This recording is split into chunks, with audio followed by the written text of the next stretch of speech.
morning students.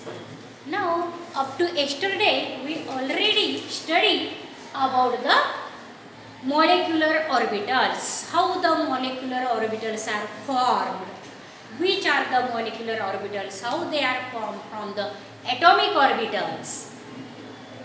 Now we know that as the atomic orbitals are the property of the atoms, molecular orbital also the property of the molecules.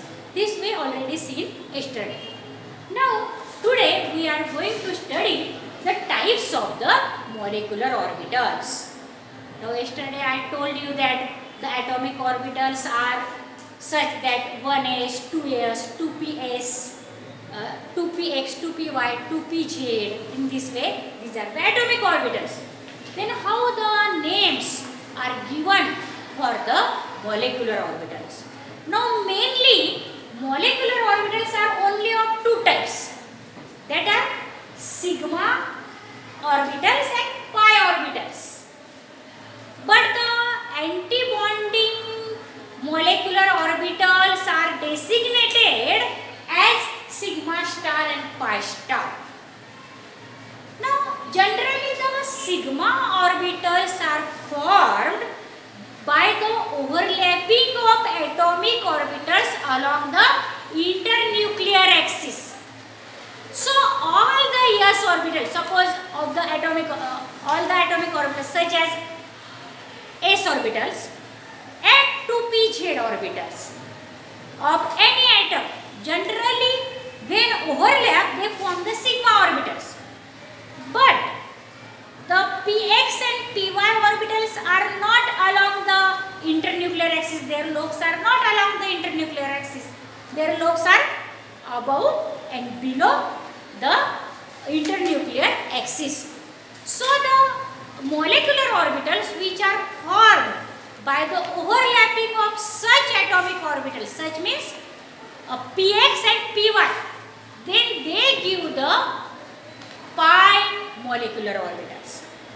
Now these pi molecular orbitals are again pi and pi star. That means bonding pi molecular orbital are designated by the pi sign and antibonding molecular orbital designated by the pi star sign. And the energy levels. Now see here, in diatomic molecules, we are only studying about the diatomic molecules in this year. And we are only studying the molecular orbitals which are formed by the diatomic molecules, not tri or tetraatomic, etc. Only two atoms when combined they form the molecule. Suppose H2, Cl2, F2, O2, etc. These are the diatomic molecules. So we are studying only the molecular orbital of only the diatomic molecules. So in diatomic molecules there are two main types of molecular orbitals, sigma and pi. Now sigma molecular orbitals are symmetrical around the bond axis and they are again of two types, sigma and sigma star. And pi molecular orbitals are unsymmetrical around the bond axis and they are also again pi and pi star. But pi molecular orbitals are formed only by the px and py atomic orbitals. Pz and s orbital forms the sigma molecular orbitals because they are along the internuclear axis. Their overlapping is along the internuclear axis. Now how the energy levels or how the electronic configuration of molecules? We see only the electronic configuration of atoms. For example, sodium atom having the atomic number Z is equal to 11. So how we write the electronic configuration of sodium as sodium as having Z is equal to 11. So the electronic configuration 1s2, 2s2, 2px or 2p6 and 3s1. Now this is our electronic configuration of atoms. Similarly, we have to see here the electronic configuration of molecules now. Now these are the atomic orbitals, but our molecular orbitals are pi pi star, sigma, sigma star. So how we write the molecular electronic configuration? Now let us see. For diatomic molecules of the second row elements in the periodic table. Which are the second row elements? Now in the first row there is the hydrogen, helium. In the second row there is the lithium, again here carbon, nitrogen, oxygen, etc. Now these elements in the first and second row elements, molecular electronic configuration is in this way. See here, in diatomic molecules, second row element except these oxygen and chlorine. For the oxygen and chlorine molecule, the order is not such a way, but the order is in this way. What is difference between them? Will let us see. Now this is the for diatomic molecule of the second row element except oxygen and chlorine. The order of energies levels is in this way. Now when 1s orbital of one atom overlap with the 1s orbital of another atom, then there is formation of two molecular orbitals. We know that are the sigma and sigma star. But as 1s orbital of the atomic orbital, so the molecular orbital have the name sigma 1s. And the antibonding molecular orbital have the name sigma star 1s. Now see, when 1s orbital of two different atoms, suppose they are the hydrogen atom, they overlap and form the hydrogen molecule. Then due to the overlapping of 1s and 1s orbital of two different hydrogen atom, there are formation of two molecular orbital, and name of that molecular orbital is sigma 1s and sigma star 1s. So these are the increasing order of energy levels. That means the filling of the electrons into the molecular orbital is first into the sigma 1s, then sigma star 1s, that is the antibonding orbital. Then if 2s orbital of the one atom overlap with the 2s orbital of the another atom, then there are also formation of the sigma and sigma star, but the names are sigma 2s and sigma star 2s. Sigma star is the antibonding and sigma is the bonding orbital. So after filling these two molecular orbitals, electron goes into the next energy level sigma 2s, then sigma star 2s. Then pi 2px and pi 2py. Now these are not the that is the internuclear axis orbitals, but their energy is after the sigma star 2s, which is the antibonding orbital. That means when 2px of one atom overlap with the 2px of another, there is formation of this pi 2px orbital. But the energy of pi 2px and pi 2py are similar, so it is the equal to sign. Their energies are similar, that means they are in the same level, not below or above. Now this is 1s is, that is, it is the having very less energy than the atomic orbital, so it remains below. And this is star, it have the higher energy, so it goes higher level than the atomic orbital. Now these have the same energy, so they remains in the same level, but their energies are less than their 2px and 2py atomic orbitals. They also form the antibonding orbitals such as pi star 2px and pi star 2py. But their energies, they are higher energy, pi star 2px and pi star 2py. After the energy of these pi 2px and pi 2py, first sigma 2pz orbital is there. Its energy is less because this orbital sigma 2pz, though it is the p orbital, but z axis is along the internuclear axis. The overlapping of 2pz orbital are along the internuclear axis, so they form the sigma molecular orbitals and not pi, which 2pz or pz orbitals. But px and py are not overlaps along the internuclear axis, so they do not form the sigma bond, they form the pi bonds. In the bonding molecular orbitals of the pi are given the name as pi 2px and pi 2py. But in antibonding, they give us the name as pi star 2px and pi star 2py. So after the energy of these bonding pi orbitals, first this sigma 2pz have the greater energy, and after that the pi star 2px and pi star 2py are there, and last very highest energy level is the pi star 2pz. This is the bonding energy level pi 2pz, and its anti-bonding energy level is pi star 2pz, but its energy is very high. Now this is for the diatomic molecule in the second row, except oxygen and chlorine. For oxygen and chlorine there are different sequence or order of these energy levels or energies. Now see what is the difference. Now this first is said sigma 1s, sigma 1s. Sigma star 2s is greater than sigma 1s here also. Sigma 2s, sigma star 2s. Now see here. Here is the difference. For oxygen and chlorine molecule, the energy of sigma 2pz is lower than the energies of pi 2px and pi 2py.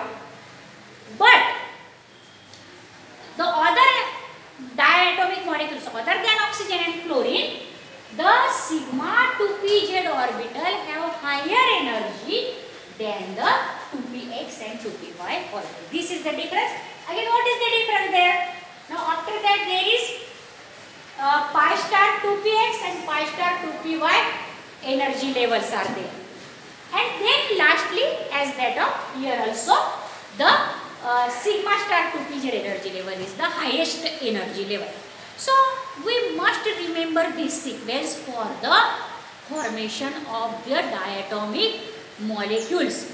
Only remember the sequence is slightly different for oxygen and chlorine. What is there?